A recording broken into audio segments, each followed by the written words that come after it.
আজকে বানাবো ১ মিনিটে বিরিয়ানি।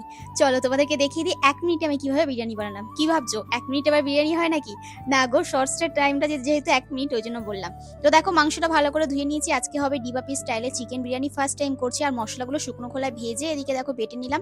আলুগুলো ফুটো করে সেদ্ধ করে নেবো একটুখানি।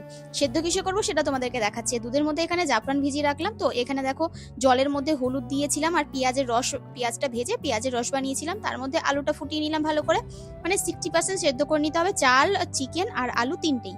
আর এদিকে আলুটা সেদ্ধ হয়ে যাওয়ার পর ভাতটা বসিয়ে দিয়েছি আর চিকেনটা ওদিকে সেদ্ধ হতে বসিয়ে দিয়েছি। তো চিকেনটা একটুখানি ঝোল ঝোল করবো, মানে খুব একটা ঝোল নয়, খুব একটা গাঢ় গাঢ়ও নয়, যাতে ভাতটা দিলে ভাতটা হয়ে যায়। তো এবার এদিকে আমি একটু চা খেয়ে নিচ্ছি। আর এদিকে দেখো সাজানোর পালা, ওপর থেকে দই দিয়ে দিয়েছি, বিরিয়ানি মশলা দিচ্ছি। আর এবার খানিকটা দিয়ে দিলাম ভাত, অর্ধেকটা ভাত দেওয়ার পর এবার একটুখানি দুধ দিলাম। দুধ দেওয়ার পর এদিকে সমস্ত কিছু দিয়ে সাজিয়ে মশলা দিয়ে বসিয়ে দিয়েছি। পুরো ভিডিওটা দেখতে গেলে, পুরো রেসিপিটা পেতে গেলে আমার ব্লগ চ্যানেল ফলো করার। এই হচ্ছে ফাইনাল লুক।